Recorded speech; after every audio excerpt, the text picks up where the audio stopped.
The cold was a constant thief. It stole the feeling from her fingers, the warmth from her breath, and the hope from her heart. Alara knelt in the slush-filled courtyard, scrubbing the flagstones with a block of lye soap and a half-frozen rag. Each scrape of the stone was a new kind of agony, a grinding pain that shot up her arms and settled deep in her bones. They called her the ghost, the Omega, the worthless scrap left behind when her parents, shamed and exiled, had vanished into the unforgiving wilds years ago. She was a stain on the Frostfang Pack's honor, and they never let her forget it. Her tunic was threadbare, offering as much protection from the biting wind as a spider's web. Hunger was a hollow ache in her belly, a familiar companion that gnawed at her day and night. She was 18 winters old and had never known a full meal or a gentle word. A shadow fell over her, sharp and cruel. Alara flinched, curling into herself without looking up. She knew that shadow. She knew the scent of smug superiority and cheap floral perfume that came with it.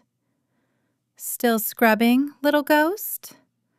Lyra's voice was like ice cracking. She was the Alpha's daughter, beautiful and venomous, and her favorite pastime was tormenting Alara. Alara kept her eyes on the stone. "The Alpha wanted the courtyard clean before the blizzard hits, Lyra." A pointed boot kicked the wooden bucket, sending a wave of frigid, dirty water splashing over Alara's legs. The shock of it was so intense it stole her breath.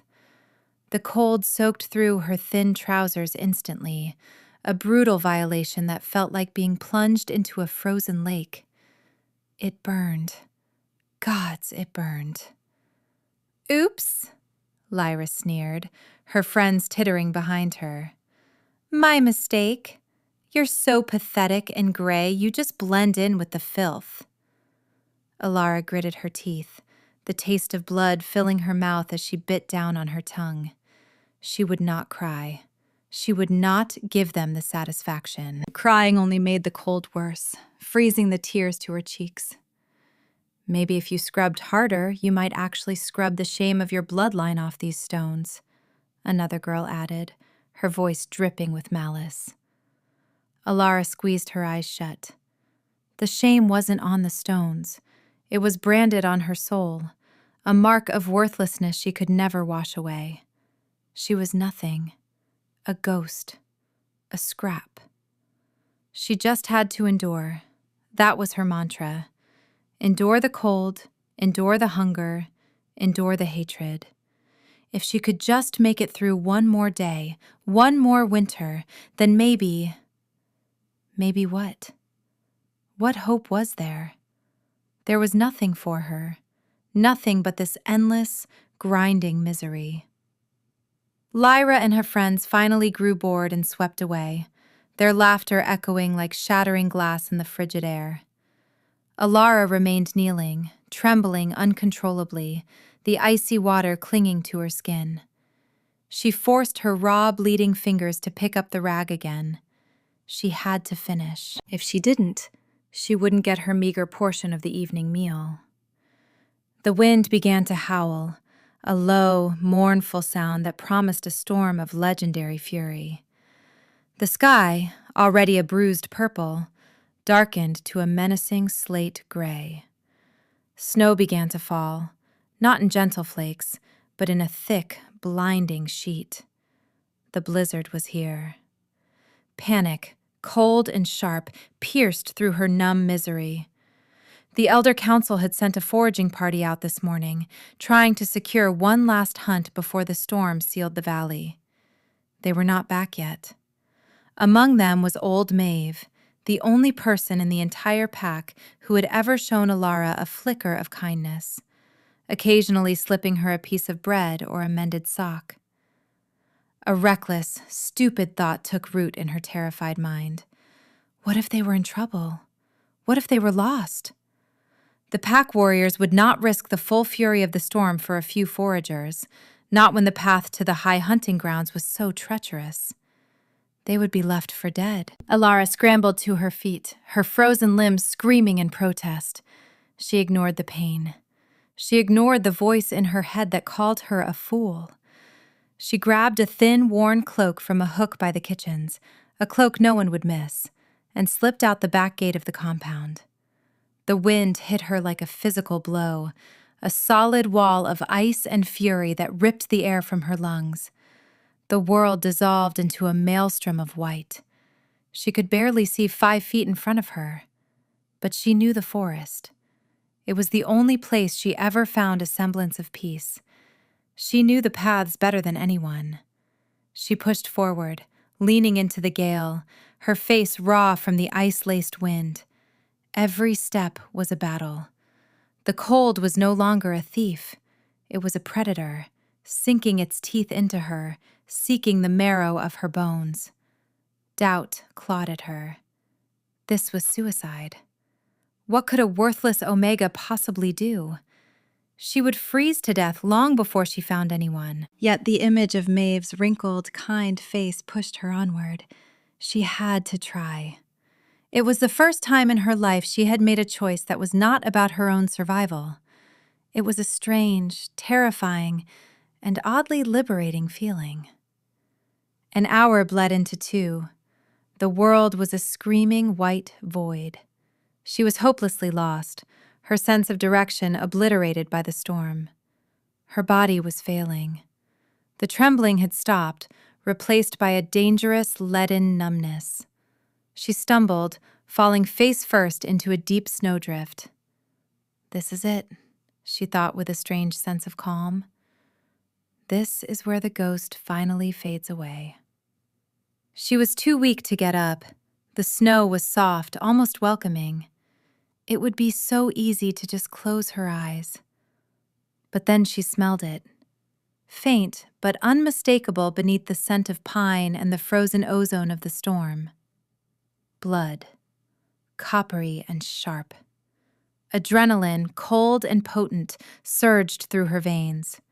She forced herself up, crawling on her hands and knees toward the scent. She crested a small ridge and saw it. A shape. A massive, dark form half buried in the snow, steam rising faintly from its body. At first she thought it was a bear, a great, silver-backed bear caught in the storm.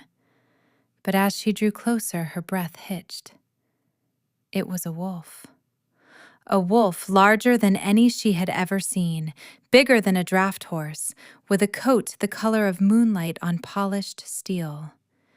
Its flank was matted with dark, frozen blood from a deep, ugly wound that looked as if it had been carved by obsidian claws.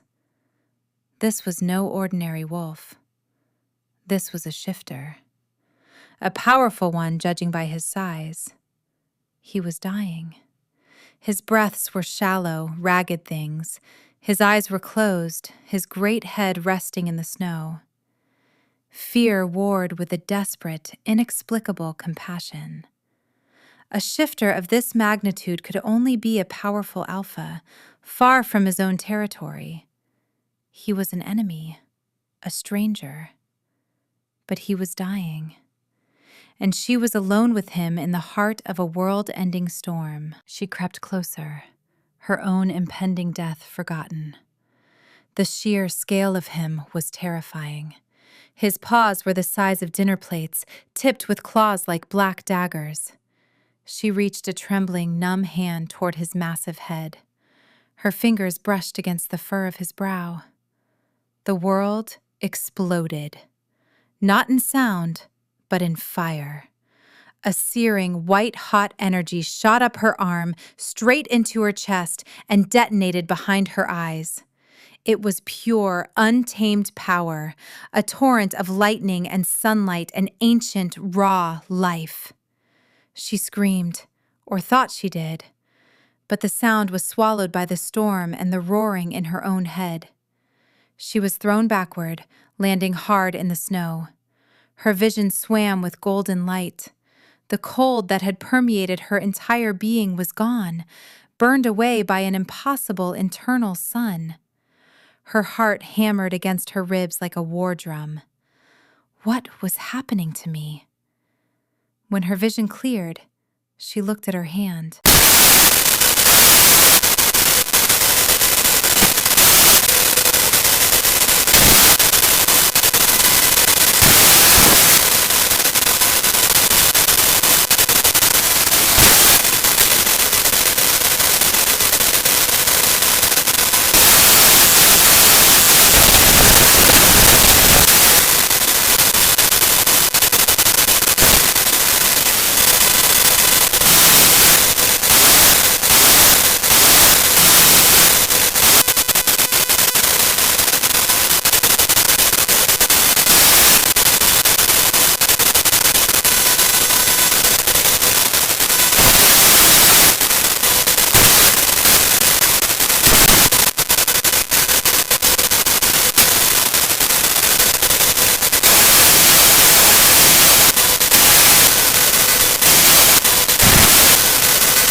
Her body, her instincts screamed at her to submit, to get closer, to offer comfort. But her mind, conditioned by years of abuse and fear, screamed at her to run. She was a worthless omega. She was nothing. Powerful alphas did not look at girls like her with such raw, possessive hunger. It was a mistake, a trick of the storm. But the glowing mark on her hand was no trick. The warmth spreading from it was real. It was a brand, a claim. The great wolf tried to lift his head, but a tremor of agony racked his body, and he collapsed back into the snow with a low whine of pain. The golden light in his eyes flickered. He was still dying. The wound in his side was grievous, poisoned with some dark magic that sizzled faintly in the snow around it. The terror receded, replaced by the same strange, overwhelming compassion she had felt before. The bond, if that's what this fiery connection was, hummed between them. She could feel his pain as if it were her own, a deep, grinding agony, a chilling weakness, and a profound, soul-deep loneliness that stretched back for centuries. She crawled toward him again, ignoring the screaming protests of her own mind. She reached his side, her small hand looking impossibly fragile against his massive silver flank. "Hold on," she whispered, her voice hoarse and thin against the wind. "Please, just hold on." She did not know what she was doing. She had no healing skills, no knowledge of medicine. All she had was this strange, terrifying warmth inside her and a desperate need to soothe his suffering. She laid her marked hand gently on the fur near the edge of his wound. The light from the mark on her skin flared. It flowed from her palm into his body, a river of liquid gold. The wolf shuddered, a deep groan rumbling in his chest. But this time, it was not a groan of pain. It was something else. Relief. She could feel the dark magic in his wound recoiling from her touch, hissing like water on a hot skillet. She pushed, focusing all her will, all the strange new energy thrumming within her, into her hand. The golden light intensified, driving the shadows back. She felt his life force, faint and flickering before, now steadying, strengthening. She spoke to him, not with her voice but with her heart, pouring her feelings down the new, raw channel of the bond. "You are not alone. I am here. Live." It was not a command. It was a plea. A desperate prayer from a girl who had never prayed for anything for herself. She poured all her stubborn resilience, all her buried kindness, all her desperate hope for something more than a cold, gray existence into him. The effort was immense. It drained her, pulling on a reservoir of energy she never knew she possessed. Her vision began to tunnel. The world grew dim at the edges, but she did not stop. She could feel him fighting, his ancient, powerful will joining hers. The storm raged around them, a cocoon of violent chaos. But in their small bubble, there was only the silent, desperate battle for his life. The last thing she remembered before darkness claimed her was the feeling of his fur beneath her hand and the fading, golden light of his magnificent eyes. She woke slowly, adrift in a sea of warmth and softness. For a moment, she thought she was dead. This could not be real. The scents were all wrong. Instead of the damp chill and rot of her miserable straw pallet in the Omega quarters, she smelled rich wood smoke, seasoned leather, and a clean, masculine scent of pine and winter storms that was both unfamiliar and deeply, primally comforting. She was lying in a massive bed, buried under a mountain of thick fur pelts. A fire roared in a huge stone hearth across the room, casting dancing shadows on wood-paneled walls. This was a room fit for a king, not a place a creature like her would ever be allowed to even glimpse. Panic seized her. She sat up, her heart pounding. The room was empty. She looked down at herself. She was dressed in a soft linen shift that felt like a caress against her skin, and on the back of her right hand, the golden spiral mark was still there, no longer glowing brightly, but tattooed on her flesh in shimmering, faint gold. It was real. All of it. The blizzard, the wolf, the bond. The door opened and a man stepped inside. He had to duck his head to clear the frame. Alara stopped breathing. He was the largest man she had ever seen, with shoulders so broad they seemed to block out the light. He was dressed in simple black trousers and a tunic, but he wore them with an aura of absolute command. His hair was the color of midnight, long and unbound, and his face was a masterpiece of harsh, predatory beauty, all sharp angles and uncompromising strength. And his eyes, they were the same molten gold as the wolf's. He stood there just inside the door, watching her with that same unnerving intensity. The silence stretched, thick with unspoken power. Alara shrank back against the pillows, pulling the furs up to her chin, her entire body trembling. He took a slow step into the room, and another. He moved with a liquid grace that was terrifying in a man of his size. He was the predator, and she was the cornered rabbit. "You are awake," he said. His voice was deep, a low rumble like distant thunder that vibrated through the floorboards and straight into her bones. It was not a question. She could only nod, her throat too tight to make a sound. He stopped at the foot of the bed, his golden gaze sweeping over her, lingering on the mark on her hand. A flicker of some powerful, unreadable emotion crossed his face. "You saved me," he stated, his voice softer now, but no less absolute. "My name is Kale." Kale. The name meant nothing to her, but the power that rolled off him in waves told her everything she needed to know. This was the alpha she had found, the shifter from the storm.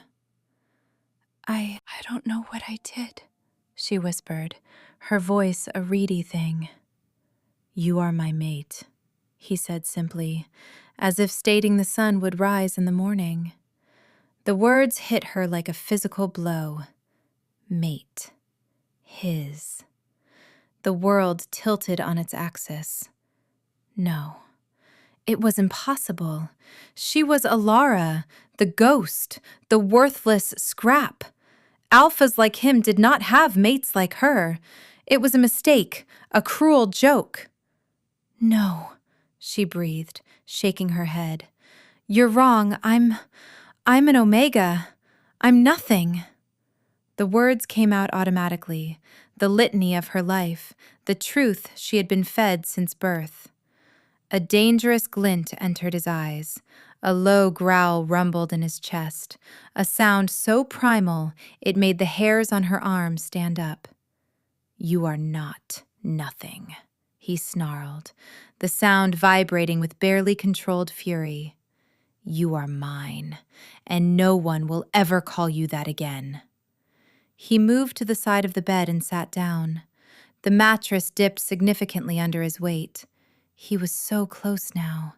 She could feel the heat radiating from his body. The sense of him was overwhelming, intoxicating. Her instincts, the traitorous wolf part of her she had always suppressed, wanted to lean into him, to press her face into his chest and breathe him in. He reached out, his large, calloused hand moving with infinite slowness, as if not to spook her. He gently took her hand, the one with the mark, in his. His touch was electric. Fire shot up her arm, but this time it was not painful. It was a dizzying, terrifying pleasure. He traced the golden spiral with his thumb, his gaze locked on it. "For 500 years, I have been alone," he murmured, his voice thick with an ancient sorrow. "I searched. I waited. I began to believe she did not exist, that the fates had cursed me to walk this world without my other half." He finally looked up, his golden eyes meeting hers. "Then I found you, in the heart of the storm, a flicker of light in the endless cold." 500 years. The number barely registered. Who was this man? What was he? "You're her," he said, his voice raw with conviction. "My Tethys, my queen." Queen? The word was so absurd, so foreign, that a hysterical laugh almost escaped her. Her? A queen? She was a girl who scrubbed floors and dreamed of having a whole potato to herself for dinner. Before she could voice her denial, the door burst open. The alpha of the Frostfang pack, a grizzled, stern man named Farland, stood there, his face pale with shock. Behind him crowded several of his elite warriors, and peeking over their shoulders, her face a mask of disbelief and fury, was Lyra. Farland dropped into a deep, reverent bow. "Alpha King," he breathed, his voice trembling with awe. "We did not know you were in our territory. We are honored." Alpha King. The title slammed into Alara's consciousness. Not just an alpha, the alpha. The supreme leader of all the packs on the continent. Kale, the Wolf King. A figure of myth and legend, so powerful no one had dared challenge his rule in centuries. And he was sitting on her bed, holding her hand, calling her his mate, his queen. Kale did not take his eyes off Alara. He ignored the pack alpha completely. "You are safe now," he murmured, for her ears only. "I have you." But it was Lyra's face that Alara saw. The shock on her features was curdling into a poisonous, calculating envy. Lyra's eyes darted from the legendary Alpha King to the worthless Omega he was holding so tenderly, and then her gaze locked onto the shimmering gold mark on Alara's hand. In that moment, Alara saw not just hatred in Lyra's eyes, but a dawning, terrible understanding. And a new kind of fear, colder and sharper than any blizzard, sank its claws into her heart. She was not safe. She had just become the most valuable and the most vulnerable person in the world. Kale finally turned his head, his golden gaze sweeping over the intruders with icy dismissal. His voice, when he spoke, was no longer soft. It was the crack of a glacier breaking, the embodiment of absolute authority. "Leave us." Alpha Farlan and his warriors practically fell over themselves to obey, backing out of the room and pulling the door shut. Lyra lingered for a fraction of a second, her venomous stare a physical blow, before she too was gone. The silence that returned was heavy. Alara gently tried to pull her hand back, the Kale's grip was unyielding. He held her as if she were the most precious treasure in the world. "You are afraid," he observed. She swallowed, trying to find her voice. "I don't understand any of this. It has to be a mistake." "There is no mistake," he said, his voice softening again. "The bond does not lie. It chose you. It chose me. It has been waiting for us since the dawn of our kind." He lifted her hand and pressed a gentle kiss over the mark. A jolt of pure pleasure shot through her, making her gasp. "You are the other half of my soul, Alara." His words were like a fairy tale, a beautiful dream from which she was terrified to wake. Could it be true? Could she, the ghost of the Frostfang pack, truly be the fated mate of the Alpha King?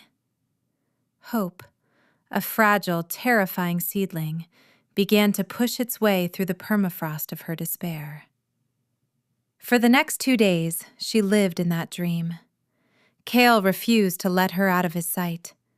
He had food brought to the chambers, rich stews, roasted meats, fresh bread, and sweet fruits she had only ever dreamed of.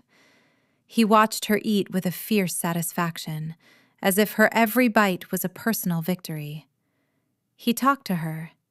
He told her of his long life, of the burdens of his crown, of the crushing loneliness that had been his only companion. He spoke of the bond, explaining that her touch, the first touch of his true mate, had been the only thing that could have saved him from the poisoned wound and activated the final stage of his power.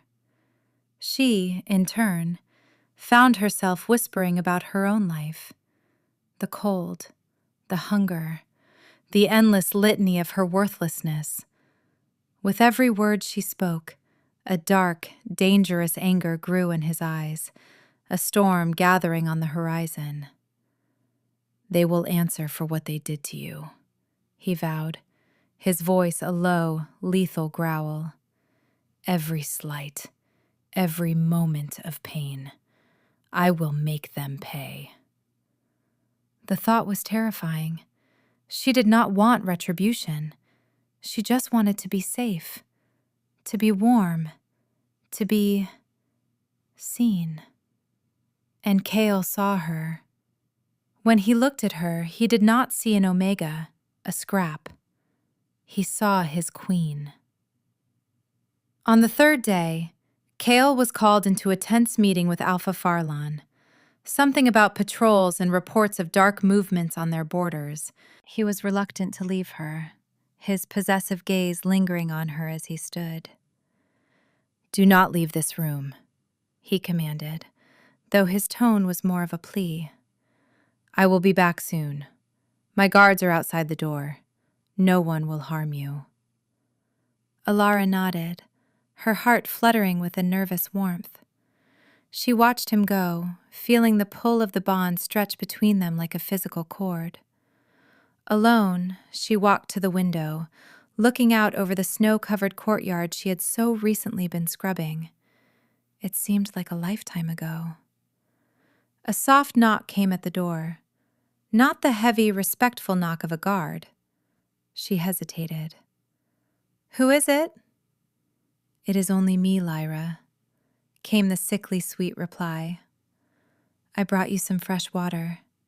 Please, Alara, I need to apologize." Alara's blood ran cold. An apology from Lyra was more dangerous than an open threat. But the plea in her voice sounded genuine, laced with a tremor of what might have been fear.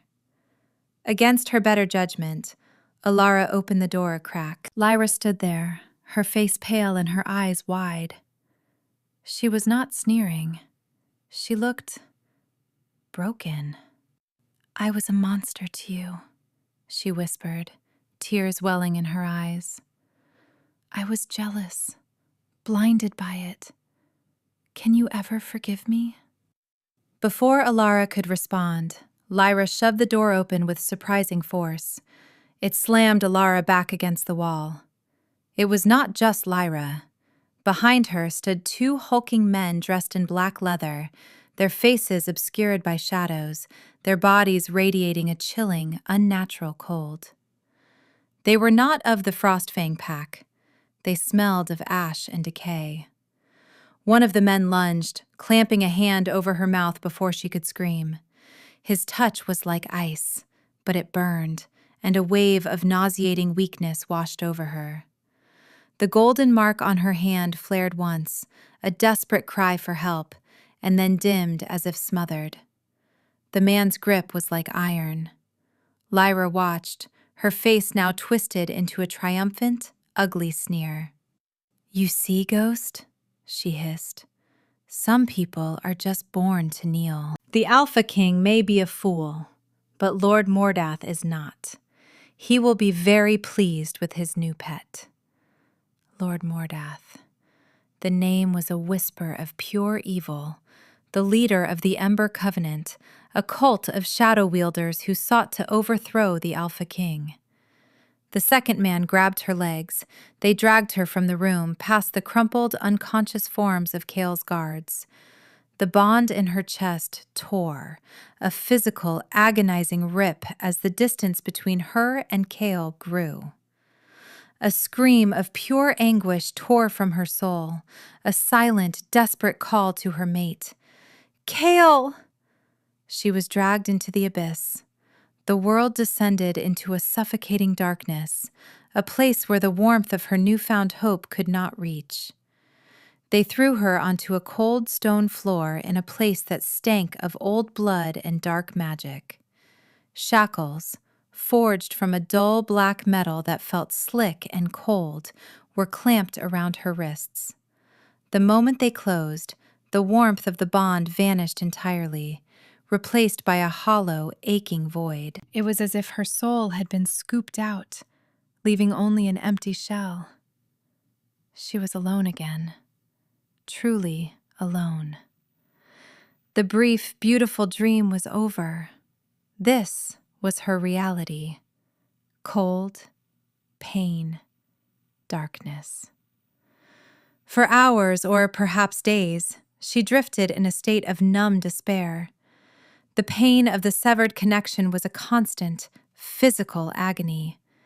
It was a phantom limb, a missing piece of her heart that ached with a pain far worse than any broken bone. She could feel a faint echo of Kale's frantic, desperate rage through the void, but it was like hearing a scream from across a vast ocean. Footsteps echoed in the darkness. A figure emerged into the faint torchlight. He was tall and unnaturally thin, wrapped in robes the color of dried blood. His face was gaunt, his skin pale as bone, and his eyes were pits of shadow that seemed to drink the light. This was Lord Mordath. "The little sun spark," he murmured, his voice a dry rustle of dead leaves. He circled her like a vulture. "So this is the key, the final piece needed to complete the great Alpha King's line." He crouched before her, his chilling presence making her skin crawl. "He feels your absence, you know. It is tearing him apart. Without his mate to anchor him, his power becomes unstable, volatile. He is a king with a crack in his foundation." He reached out a long skeletal finger and touched the golden mark on her hand. It felt like being touched by a corpse. "This mark represents a power my shadows cannot replicate, the power of life, of creation. But like all things, it can be corrupted. It can be unmade." His plan was not just to use her as a bargaining chip. It was to perform a ritual, to sever the bond permanently and corrupt its power, turning it into a weapon that would poison Kale from the inside out, destroying him and leaving the throne for Mordath to claim. Despair, absolute and soul-crushing, consumed her. Cale was coming. She knew he was. But he would be too late. She was the weapon aimed at his heart, and she was powerless to stop it. The worthlessness she had felt her entire life came crashing back. She was not a queen. She was a liability, a weakness, a curse upon the man who had shown her what it was to be cherished. Tears streamed down her face, silent tracks in the grime. She closed her eyes, focusing on the agonizing void where the bond used to be. She pushed past the pain, past the despair, and threw every ounce of her will, her love, her very soul into that emptiness. It was a desperate, hopeless gamble. Cale, he is going to destroy the bond. He is going to use me to kill you. Please, forgive me. And then, a flicker, a spark in the crushing darkness. A voice, not of words, but of pure, unyielding strength, echoed back across the void, straight into her heart. Hold on, Alara. I am coming. The promise was a lifeline. It did not erase the fear or the pain, but it gave her something to cling to. It was a sliver of light in the suffocating shadow. She would hold on. For him. Mordath's followers dragged her from the cell and into a vast circular chamber. The air was thick with the smell of ozone and something metallic. In the center of the room, a complex array of symbols was carved into the floor, glowing with a sickly purple light. They forced her into the middle of it, chaining her shackled wrists to the stone. Mordath stood before an altar, chanting in a guttural language that made her teeth ache. The purple light intensified, crawling up the chains toward her. The energy was vile, a corrupting force that sought to devour the light within her. The golden mark on her hand began to flicker erratically, the light turning pale and weak. Pain, unlike anything she had ever experienced, erupted from the mark. It was as if her very essence was being torn apart, shredded by Mordath's dark magic. She screamed, a raw, agonized sound that was swallowed by the chanting. And then, the world exploded. An entire wall of the chamber blasted inward in a shower of stone and dust. A roar of pure, untamed fury echoed through the cavern, a sound that shook the very foundations of the mountain. Through the dust and chaos, a figure emerged. It was Cale, but not as she had seen him before. His golden eyes were blazing with the light of a dying star. Black lines of unrestrained power crawled over his skin. His teeth were elongated into fangs, and his hands were tipped with claws. He was half man, half beast, a walking avatar of righteous rage. His wolf was on the surface, unleashed and uncontrolled. Behind him poured his elite guard, the Silver Legion, their swords drawn and their own howls joining his. The battle was instant and brutal. The chamber erupted into a symphony of violence, the clash of steel and the snarls of wolves against the unnatural silence of Mordath's shadow wielders. Cale saw her. His blazing gaze locked onto hers across the chaos. He saw the chains, the glowing purple runes, the agony on her face. A sound of pure anguish and rage ripped from his throat, and he launched himself toward her. Mordath turned, a cruel smile on his face. "Too late, King of Wolves," he hissed, raising his hands. "The ritual is nearly complete. She is the poison that will unmake you." A wall of solidified shadow erupted from the floor, blocking Cale's path. The Shadow King and the Alpha King collided, their powers clashing in a blinding explosion of light and darkness. Alara watched, helpless, as Kale fought. He was magnificent, a force of nature, but the unstable power was taking its toll. He staggered, clutching his chest, the dark lines on his skin spreading. The poison of the ritual, feeding on their severed bond, was working. He was dying. Because of her. Something inside her snapped.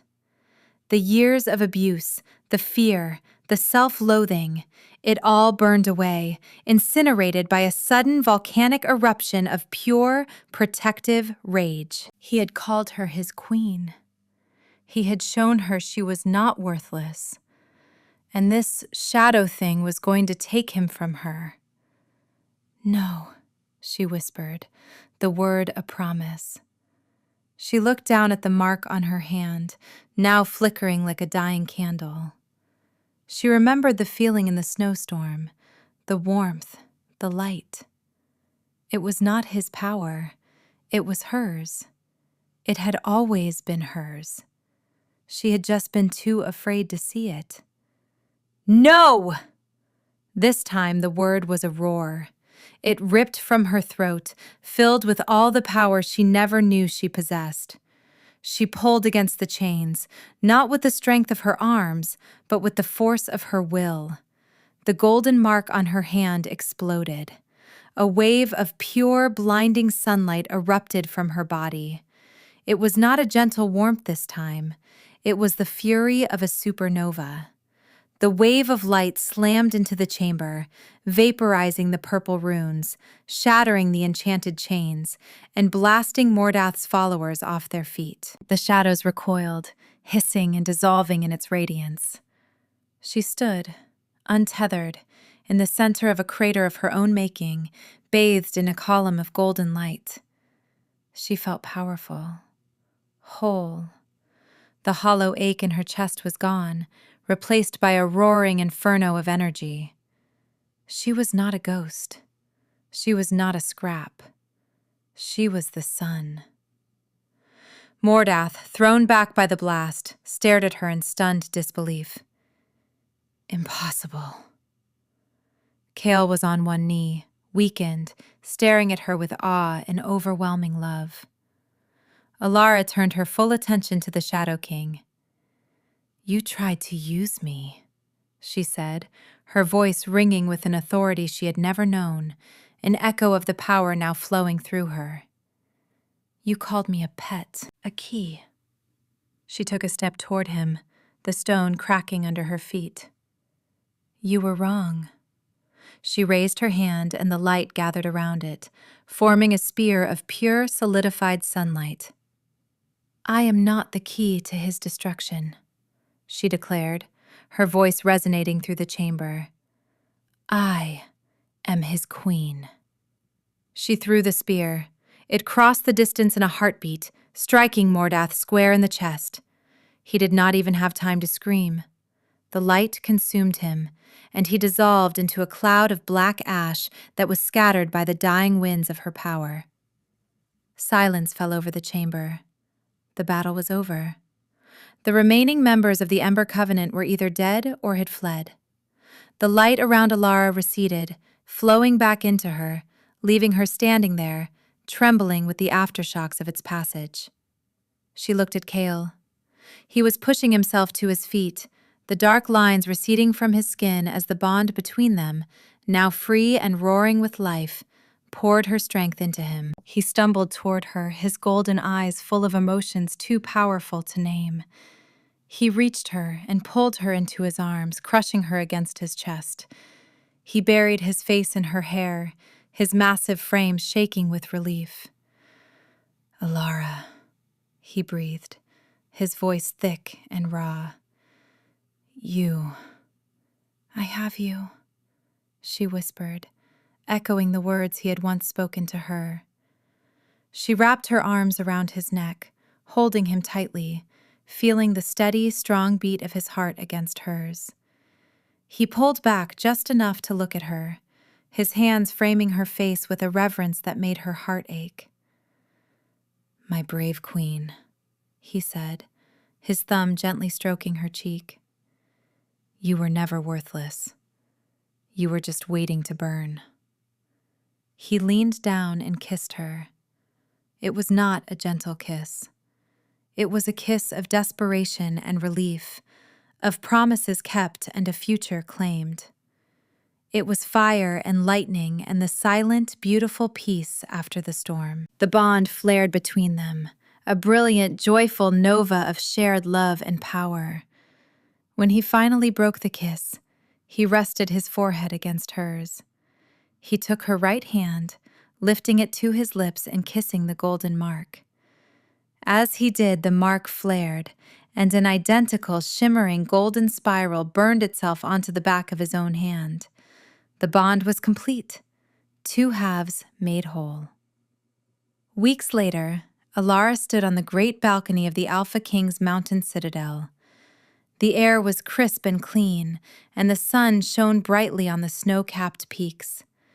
She was dressed not in rags, but in robes of deep blue embroidered with gold, a simple silver circlet resting on her brow.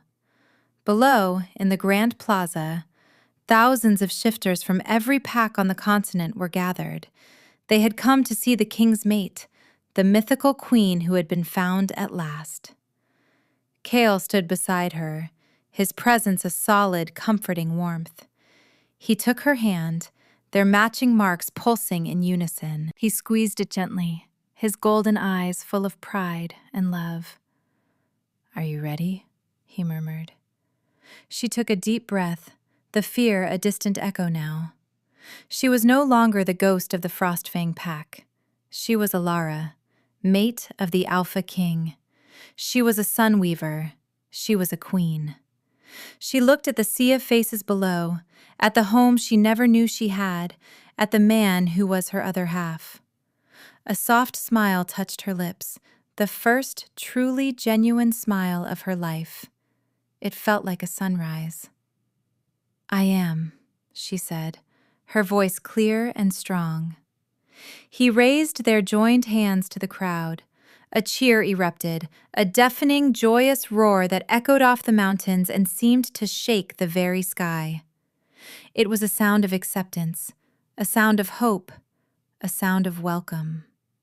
She had spent her life in the cold, dreaming of warmth. Now, wrapped in the arms of her king, with the love of a nation at her back and a son in her soul, she knew she had finally, truly, come home.